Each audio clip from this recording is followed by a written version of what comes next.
Hello, everyone, and welcome to the 5 tips and tricks for careers in athletics. I'm your host, Dr. Maury Masovitz, with my favorite all-time best co-host, Jen Albanese. Welcome, Jen. Hello, Dr. Maury Masovitz. Oh, You went on that today, and it's, punctuating my words punctuating the today. doctor. There we go. And speaking of doctors, I have a great story for you. Oh, So God. yesterday, I had an eye doctor appointment. And for those of you who know me, I wear contacts. I've worn glasses, contacts almost my entire life. I think I got them when I was in like 8th grade, maybe. Oh, So wow. always have had contacts, glasses, whatever. So I ran out of contacts. I'm like, I haven't been since like, I don't know, 2-3 years, which is not good. You're supposed to go to the eye doctor every year. Yeah. And so I go in, and of course, anytime you go to a doctor appointment, it never starts on time. So I was supposed to start at like 9:50. They don't see me till 10:40. Oh, Okay. So already I'm like anxious, waiting. We know this doesn't take long. I would have just been angry. Well, I was like, I told my staff I'd be back by 11. Like, Yeah. it's anyways. So I go in, I see the doctor, and I've seen the same eye doctor probably for, I don't know, 10 years. Mhm. And how you doing? So they put like they check your eyes, whatever, and they made you take out your contacts, and then they see if your prescription needs to get changed.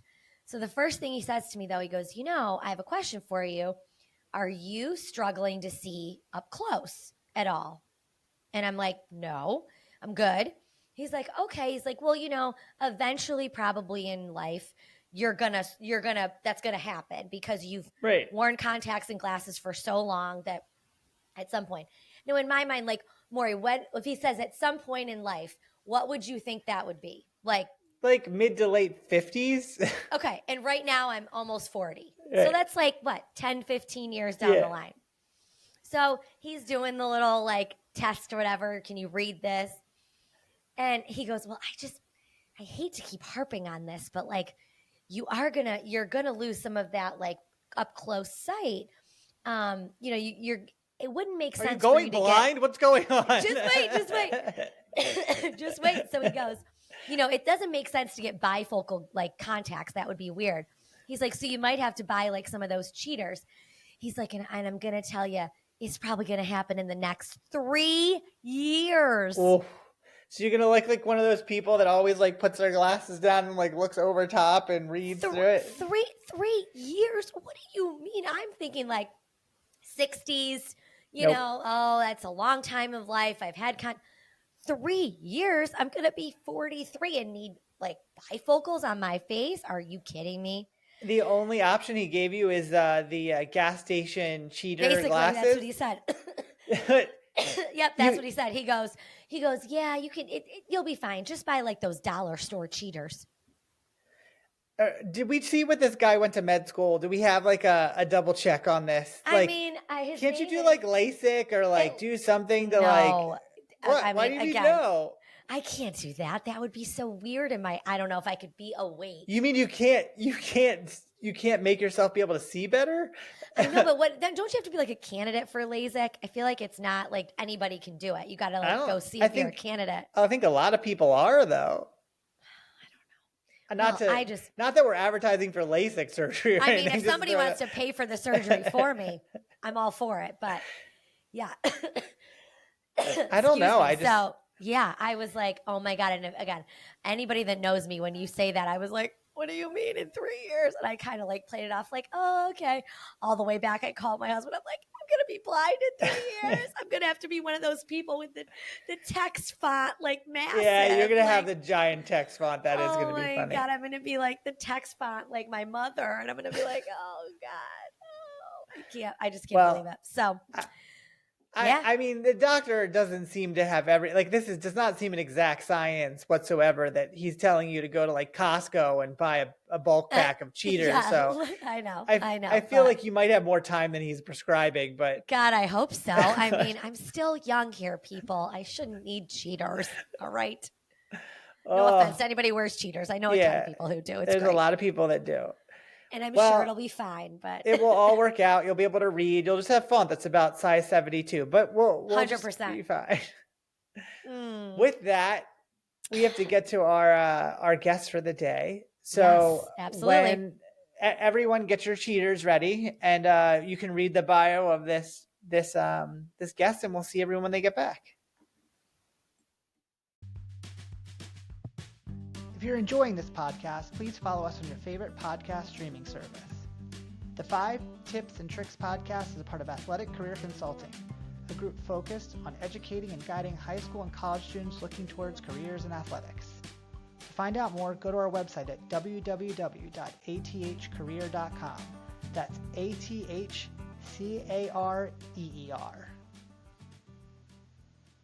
Maury, let's do an intro of our guest today. Local sports is a passion of today's guest. Hailing from Syracuse, our guest has been a cornerstone of WSYR TV9, the local ABC affiliate, since 1999. He stepped into his role as sports director in 2003, shaping how the community engages with sports.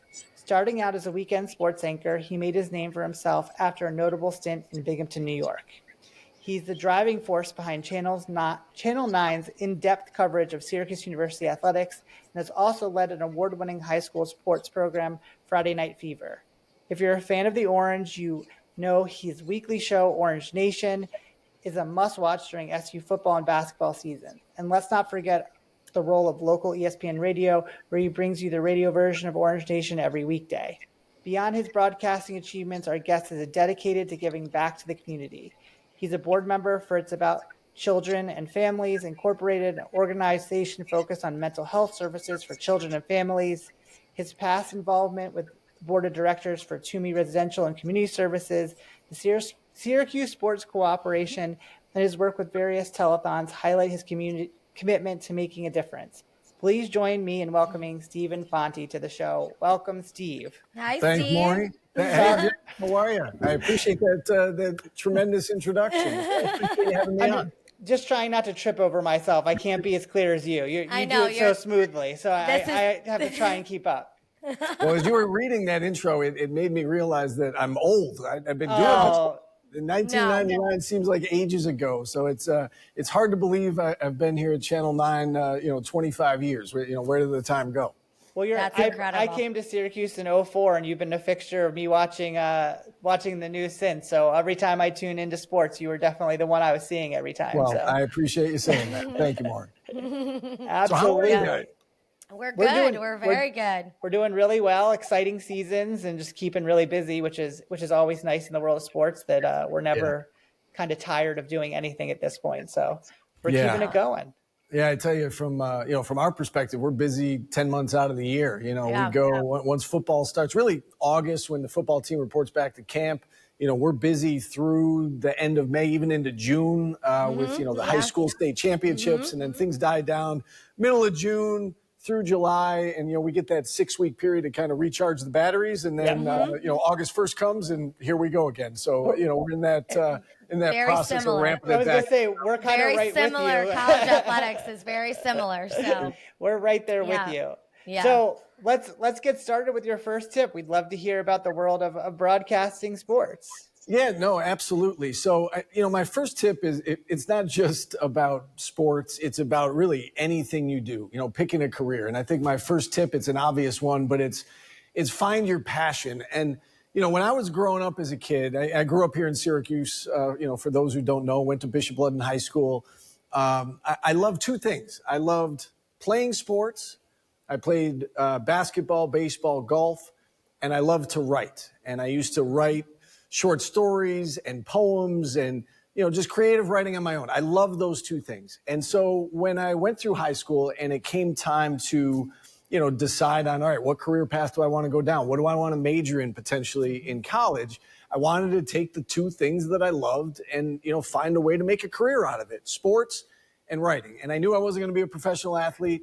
I was pretty good at baseball. I was, all-star all throughout Little League. And then I got to be like 15 and they started throwing curveballs and I couldn't hit a curveball. So I stopped playing baseball, and basketball, I'm 5'11", and, I ended up playing Division III basketball at Ithaca, but I knew that wasn't going to be a career for me. I had limitations. And I still hit the golf ball around, but I'm not very good. But how can I combine the two? And so, I looked into, naturally sports journalism, and I didn't know what that meant. Was it newspaper writing? Was it being on TV? Was it radio? Was it play-by-play? I didn't really know, but I knew I wanted to figure it out.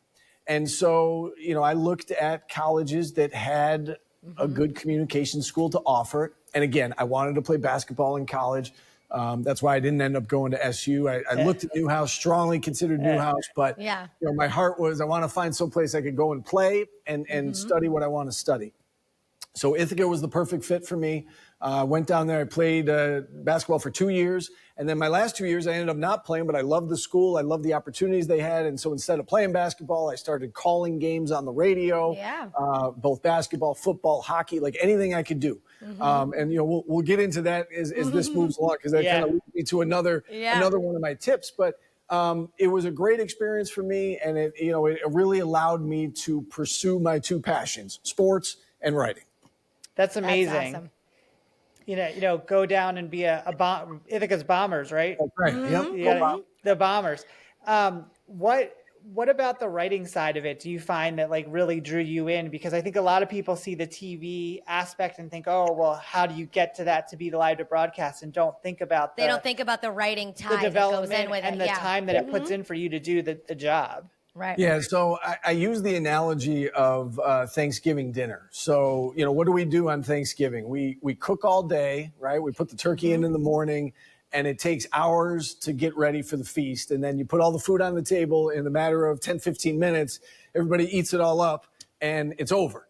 And so I use the analogy of, we prepare Thanksgiving dinner twice a day, every day in the news. We spend, I say that it takes about an hour of work for a minute of television, right? So that's the writing, that's the editing, crazy. that's the going out and shooting our own video. And so, I think people do forget about the writing. They think we, show up at 6:22 and we just off the top of our head, tell you about the sports from the day. That's not how it works, right? I mean, we get in, there's a process, we get in early afternoon, and, it even starts in the morning some days if there's a press conference or if there's a story we need to cover. But, we get in the afternoon, we stack the show. What's the rundown? What's the most important story? We're leading with this. Okay, what's next? And then there's writing involved. We write our scripts.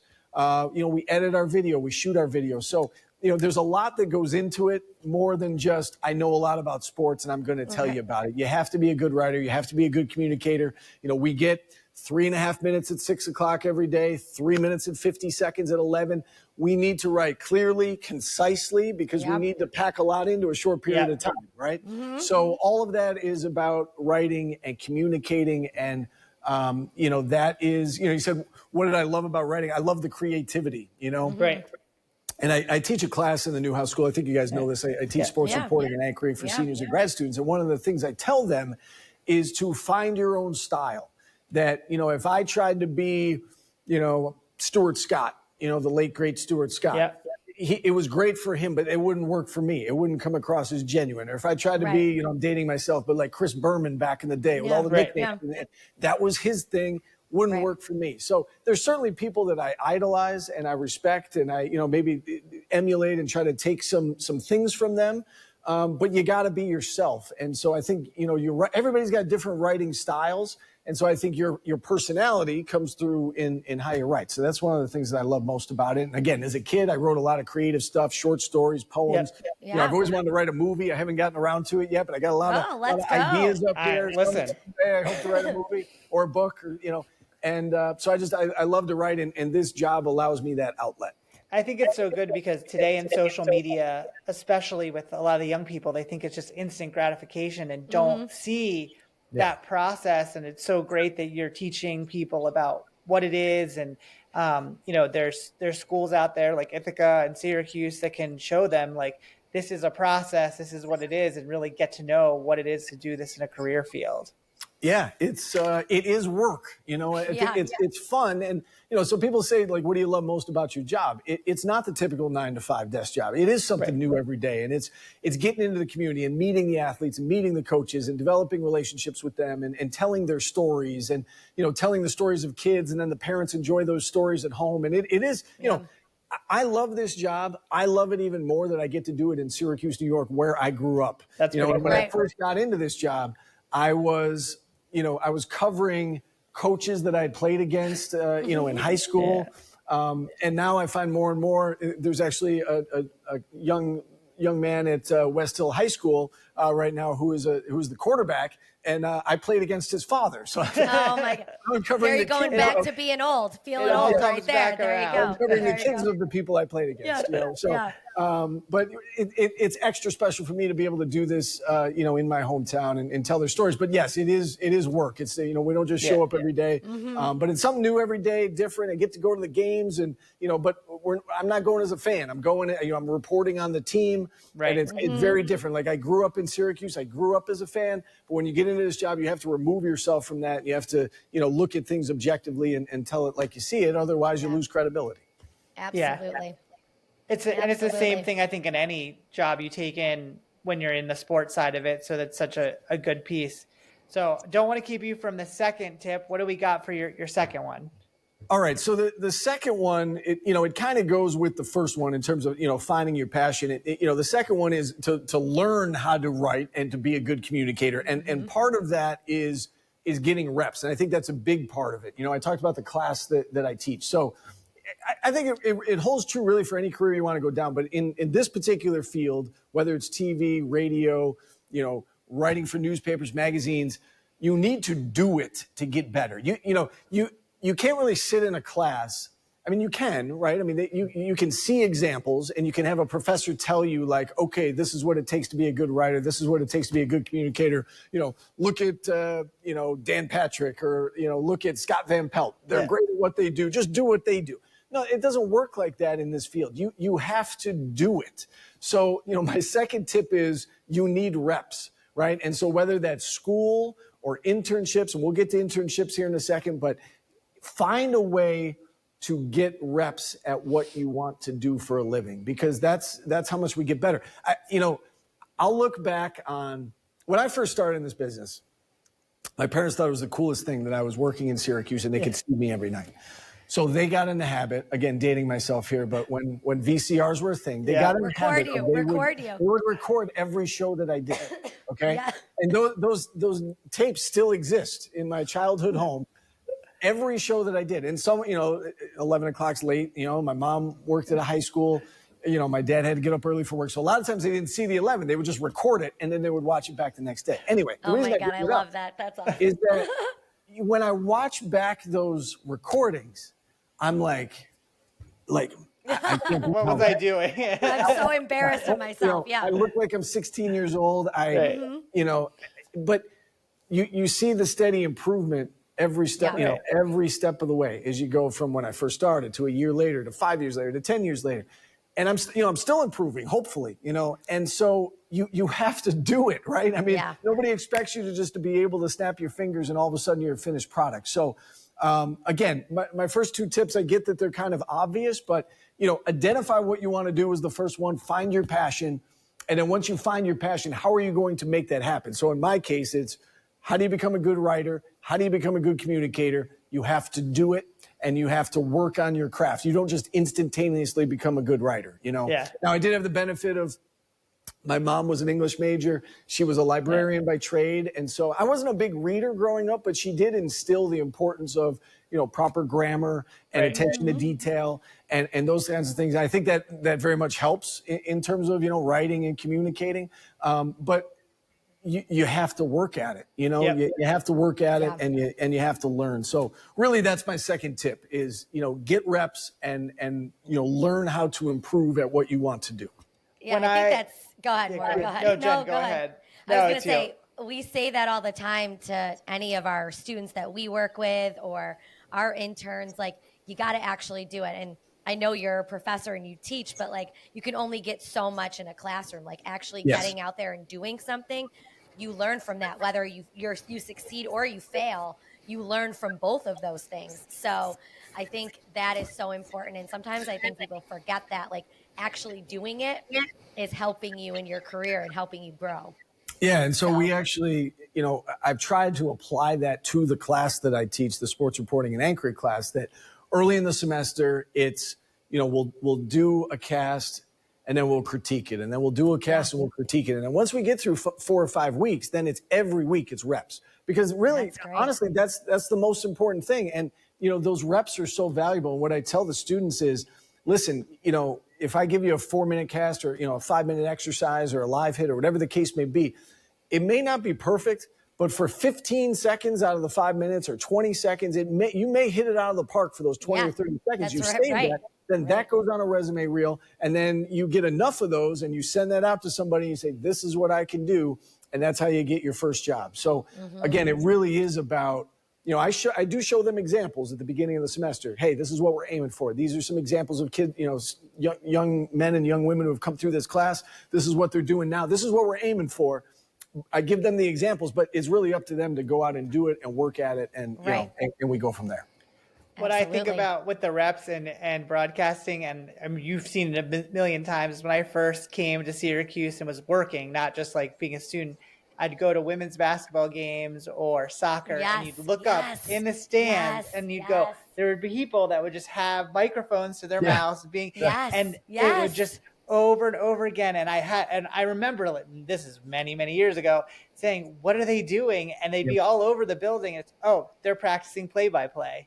And and you saw the same people at every game dedicated to it. And it's funny because now I look back from those years, and those people are now broadcasting. Like, you see them throughout the country broadcasting, and the ones that you would see up in the stands for every women's basketball game or every men's lacrosse game where it was quiet. They'd find a spot in the corner, and they had the microphone to their mouth, and they were just doing recording their play-by-play themselves practicing. They would do it. Awesome. And that it's so important. And those are the ones I was going to say. You said you saw the same faces game after game, and I was going to say, I guarantee those same faces, the ones that showed up every game, I bet those are the ones that succeeded, right? Absolutely. Those are the ones that you see out there when you go across and say, who are the young alumni, out of Syracuse or in different areas that you're seeing nationally now, because you could just tell they were putting in rep after rep after rep, and you got to know them.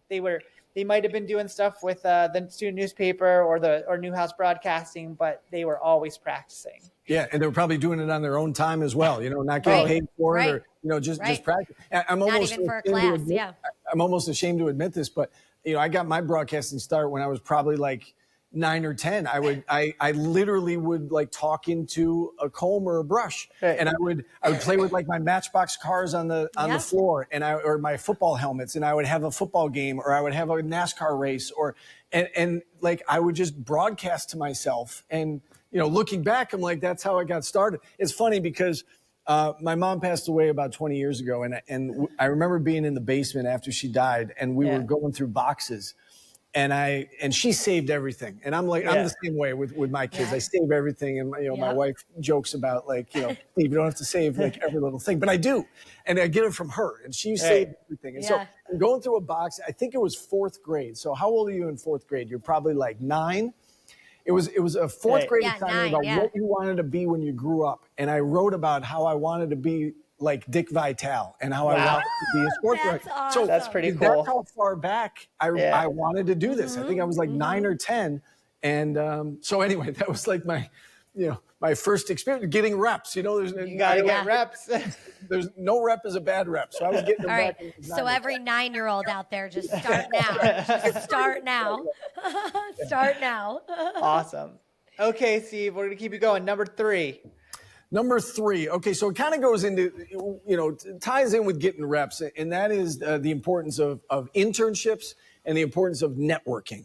I'll tell a story. So for me, my first internship was at Z89 at Syracuse University. So I was a senior at Bishop Ludden, and as you guys well know, the students run Z89, and over the summer, the students leave, and so they needed help to run Z89. So there was an internship. They looked for students in the area, high school seniors that wanted to go into broadcasting. And I signed up, and I worked as a DJ overnight from midnight to 6 a.m. For Z89. So it was one night a week. And, I forget what day of the week it was, like every Monday or whatever, from midnight to 6 a.m. I was a DJ at Z89. And so that was my first internship. And then I went to Ithaca. And the first month of school, there was a job fair, internship fair at Ithaca. And so I went and I ran into Matt Mulcahy, who, is a legendary newscaster at Channel 3.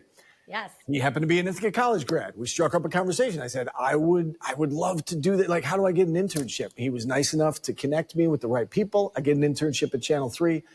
That's how my career got started. Wow. And I loved it. And I knew, and again, at that time, I didn't know if I was going to do radio or play-by-play or print or TV. I fell in love with TV, and I was like, I'm sold. This is what I want to do. So I did radio the summer before my freshman year. I did the internship the summer after my freshman year, fell in love with TV, and the rest is history. Now, I have one sibling, a sister. She's 3.5 years older than me. She went to college, and she went to Lemoyne, and she wanted to be a vet. She's very good in science, and she thought she wanted to be a vet. She gets an internship at a local vet. She goes the first day, and a dog dies. And she got home that night. It was the very first day. She got home that night, and she was like, I can't do this. I can't. I love animals so much. Yep. It just tore her apart. Mm-hmm. So she had to pivot. And the reason I bring that, and now she's very successful. She's got her doctorate. She's the head of the science department at CBA. She teaches at OCC. She teaches science, and she still made a living out of it. But she used the internship to realize what she didn't want to do. Exactly. I got to use the internship to see what I did want to do. Yes. And so I think internships are invaluable for those reasons, right? It can either put you down the right path or say, you know what, you need to pivot. And it worked out for both of us. We had very different experiences with our internships. Networking is also very important. So my first job, as you mentioned, Maury, in the intro, I worked in Binghamton. I worked at the ABC in Binghamton. So a gentleman that I met during my internship at Channel 3, it turns out that he knew the news director in Binghamton. And so as I'm graduating, hey, there's a job open. Would you put a good word in for me? They put a good word in to the news director. Yeah. The news director says, hey, this guy speaks very highly of you.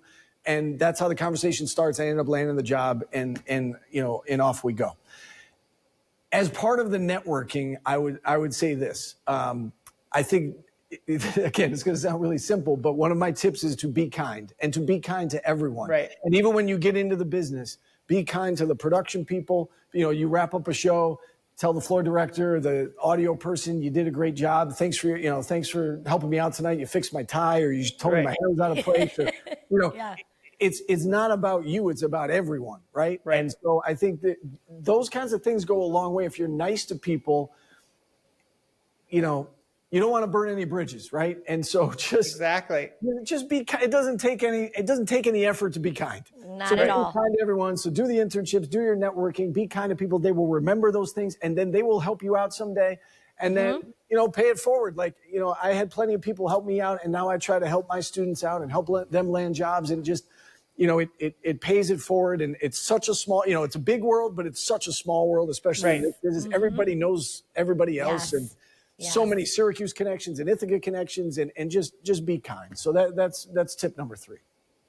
No, that's an awesome one. So good. Jen and I talk about internships all the time and what the difference they can make, and, making the best out of them. And I think what you bring up is the best point, is making the best out of it might be figuring out you might not exactly want to do what you're involved with. And how do you take those things that you do like about what you're doing and say, okay, I want to go towards this. Your sister likes science. She kept focusing on science and going in that direction. You might not like marketing and athletics, but you might think broadcasting is really cool because you got experience being around people like you, Steve, or other things. And as a young person, that can make all the difference. Yep, no doubt. Awesome. I think internships are good either way, whether they're positive for you or negative, you still learn something from them. And you can do that in internships, and in jobs, it's a little bit harder to be like, oh, I got this job and I don't like it. Yeah. In an internship, you have that freedom to be able to get that experience and make changes that work. And just to play off that point, Jen, I also think, you say there's no such thing as a bad internship. I also think there's no such thing as a bad job interview. I have students all the time say, 100%. Should I do this job interview? Yes, you absolutely. Get the experience. Of answering the questions and what are they looking for. And, you might find something out about them, or, it might help you determine, do you actually want this job? But you'll never know unless you do it. So Exactly. absolutely go on the job interview. And then if you get it, you can cross that bridge when you come to it, but absolutely go through the And experience. circling back to your whole idea about being kind and connecting people, just by having an interview, that person might remember you and say, hey, that You wasn't never the know right when you fit need for that me. person. And that it just all comes back around. So that's No awesome. doubt. Okay. Number 4, you're number 4. Yes, All we're right, number 4. I'm going to kind of go a two-parter here. It's, versatility, I think, is really important. I think, and again, it doesn't just apply to what I do, but I'll explain what I do and why versatility is important. But I think all walks of life, all careers, it's important to be versatile. And I think, we maybe didn't learn that truly until the pandemic, right? I mean, how many people said they had to pivot with their jobs, Right. or go remote, or how are we going to figure this out? And you had to be, willing to change with the times and be versatile. And how can I still make this happen? In my job, gone are the days where when I grew up, sports anchors, news anchors, for the most part, they would just show up and they would just be on TV for those 5 minutes, or if you're a news anchor, an hour or whatever. Right. Those days are gone. You don't just show up and be on TV anymore. And we talked about this a little bit earlier. So we get in and we're writing and we're editing and we're shooting our own video. And we're basically a producer. We are a reporter. We are an anchor. We are a web person, right? Because we're putting all our stories on the web now. No longer do we wait until 6 o'clock to break news. If news breaks at 3:30, it's going on the web. It's going on social media. Make sure the socials are connected. Exactly. So, we're a web producer. We're a news producer. We're a videographer. We're an editor. We are all these things. I do play-by-play on the side. I teach on the side. I do, as you mentioned, the ESPN radio, Orange Nation, so I'm a radio talk show host. I used to do Bridge Street, right? I did that for 4 years. A morning talk show. I try to make myself as valuable as possible, do as many different things as I can so that, I am an asset to my employer. And so again, it doesn't just apply to me. I think this goes to all careers. It's important to be versatile and to be an asset. Now, along those lines, this is kind of part 2 of being versatile. And that is the importance of self-critiquing and getting honest feedback about what you do. So you can't be great at everything. So how do you get better? Part of the way, we talked about reps. That's one way to get better. The other way is to self-critique and to get honest feedback from people you trust. And I think that sometimes is overlooked. And I mentioned, watching back my shows when I was newer in this business. I used to watch back every single show. Now, not at my parents' house. I would tape it at the station. And as soon as I got off the set, I would watch it back and I would analyze it and I would critique it. And we do this in my class as well. And I think it's so important because it's never as good as you think. It's never as bad as you think. You might have had a worse stumble or you lost your train of thought or whatever. You watch it back, you're like, okay, it wasn't as bad as I thought. Right. You might think you hit something out of the park and that was perfect. It's never perfect. And it's never as good as you think, and it's never as bad as you think. And then you can learn from it. Like, your mannerisms. What did I like? What didn't I like? Oh, I say this a lot. This is my catchphrase. I need to kind of, my crutch phrase. I need to kind of adjust this. I say, like too much or, Oh, that's you don't know it unless you watch it back. So to this day, I still watch back my shows. I don't watch back every show like I used to. But I think it's important to get feedback from people you trust, whether it's a news director or, a veteran sports anchor in the area or, somebody you trust. How am I doing? What do you like? What don't you like? And I think that helps with getting really good at what you do and it helps you be more versatile. Yeah. That's great. I was going to say the other part that clearly you're good at is being open to feedback. I actually was talking to someone I worked with this week and just the challenge of people being understanding of, it's not a criticism of you. It's to help you grow. And a lot of people struggle with that, even in self-reflection, that you're not trying to tear yourself apart. You're trying to figure out where you can achieve or adjust, and not necessarily the easiest thing for people. And I think, Go ahead. Go ahead. No, go ahead. I was going to say, I think it can be a tough business with that because, like an accountant, if an accountant makes a mistake, no one knows. Maybe that's a bad example. Maybe. If an accountant makes a mistake, you probably know. The IRS, you might know. Yeah.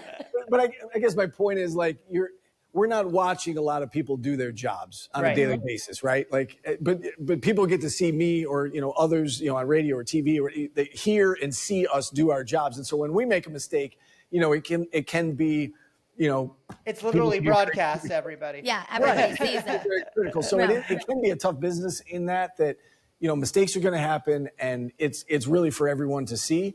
And so how do you handle those things? But I didn't mean to interrupt you, Jen. I was just saying, like, I think we can all get better at things. Like in my job, obviously, like Maury and I are within athletics, and my job is the game day. So, one game might be really, really good and we made good calls, and then other times it might not be great, but we can always improve. And I think when you're young in the industry, you're so like, I'm so good at this, I can do this. And you might not be open to that feedback of like, not everything you're doing is good. Like people who've been in this industry have a little bit of experience and want to share some knowledge with you about things that are good and bad and help you get better. So I think that's something that students and people that are young and in the industry get a little like defensive about. So it's good to hear that you want to try to be open to that self-reflection and trusting other people to give you that feedback, because they're only trying to help you to get better. Yes, I think that's absolutely. really good. That's really, really good. Yeah, that's the right attitude. That's the right mindset. Yep. Yeah. Okay, everybody. Jen, last question. The big one. Okay, so Steve, what do you know now that you wish you knew then? So what do you know now at this point in your career that you wish you knew when you first started? My answer to this question is you're never going to be perfect. And the reason I say that is in this business, I feel like there are a lot of type A personalities. I'm very much a type A personality. Like I strive, like I am a perfectionist. Like there's no doubt about it. And like going through school, like I always put a lot of pressure on myself in high school and college, get good grades. And it's so important. And, to the point where it's, sometimes I get stressed out about it. And even when I got into this business, you want to be perfect. And early in my career, if I stumbled, everybody stumbles when they talk, right? But if I stumbled, I would like mentally be beating myself up about it while I was trying to do the rest of my cast. And so what happens? So one stumble ends up leading to the whole thing, or three, and it can snowball on you. And I really had to work, especially early in my career, to just give myself a break. I'm a fan of Ted Lasso. Did either of you see Ted Lasso, the show? Love Ted Lasso. So great. So one of the things that sticks out to me is, when he says, be a goldfish, right? The shortest memory of any, animal or amphibian or, whatever, reptile or any animal on Earth. The goldfish has the shortest memory. Be a goldfish. And I wish he had told me that, 25 years ago. Be a goldfish, because it would beat me up. Like I'd be beating myself up inside while I'm on. Like I remember this to this day, like being on the air, trying to like read what I wrote and like being like, man, I can't believe I messed that up. And I've been doing this 25 years. I've never achieved perfection, and I never will. And I think I've gotten to a point where I realize it and I'm okay with it. But when you're early in your career, you want to be perfect. You want to be perfect, and it's not possible. Right. So again, sounds like a simple one. But it's, if I could tell my younger self something, it would be, give yourself a break. Like, yes, grades are important, but don't stress. I actually tell my daughter this all the time. She's, very bright. She's at Syracuse University. She's a senior. Yeah. She's got like a 3.88 GPA. And, she'll call me. She's like, I'm stressed. I'm like, Emma, it's okay. Like, if you get a 93, it's, and you don't get a 97, and I was all work out. We're like the same person. So like, I totally get her. Yeah. And I wish that I could tell, my younger self, give yourself a break. It's all going to work out. That's good. I'm definitely Everybody Maury had that. That's definitely Maury. I'm now going to put a goldfish on my desk just to remind, because I forget about that myself. Like that's the best thing, is that like you got to give yourself that break and just keep moving on. And I think that's even something, being around athletes all the time, like if you can't, if you can't let that last play go, or that's how you fall behind. And what a great tip for everybody. Maury, you're speaking my language. I said I played basketball, and that was one of my biggest issues when I got to college from an athletic standpoint. Right. Same thing. Like as a freshman, you feel like you have to be perfect so that you earn time and you beat out the upperclassmen, or you prove yourself so that, you're able to prove to the coach, hey, I belong, get me on the court. And I would make a mistake or I'd miss a shot, and then you beat yourself up about it, and you're like, oh man, it was a bad pass. Like the coach is upset. You got to forget about it, and you got to move on to the next play. So it really, it's good advice, really, in all walks of life. We just interviewed John Galloway not too long ago, and he was in my era where I was a manager for him in college, and that was his personality. He could have had one go by him, and the next one you would never have known that came by you. It's that that mentality of just being able to be stronger than the letting it affect you. And yeah, that's hard for type A people. It is. Definitely hard for type A people. One of my favorite people. John's a great guy. So he is awesome. Oh, he's the It's best. a pleasure covering him. Yeah. He's good. So everyone who hasn't listened to that podcast yet, check that one out because he's a great one. I'll be listening now. There we love go. John, so, See, yeah. there you go. He did a great one. Good. Well, Yeah. Steve, thank you so much. You went on the set for us. Like we haven't had a better production than you this in all of our podcasts. So we're so excited that we had this opportunity to speak with you, and thanks for your time. Well, it's been my this was pleasure. I great. really appreciate you asking me, and thank you so much for having me on. It was a pleasure talking with you guys. Absolutely. Yes. Thank you, Steve. We appreciate it. Everybody out there who listens to the podcast, make sure to follow, like us, check out all our social medias. Jen, do our shout outs for the socials. What do you got? Yep. So it's at @careerpod on Instagram, X, Facebook, TikTok. We got it all, man. So just follow us, like us on all your podcast platforms too. So thank you so much. Thanks, everybody. See you great. soon. Bye. If you like the 5 Tips and Tricks podcast, make sure to subscribe on your favorite podcast platform. You can rate and review us, including questions that may be answered on future episodes. The 5 Tips and Tricks podcast for careers in athletics is part of Athletic Career Consulting. Check us out at www.athcareer.com. Don't forget to follow and like us on your top social media platform.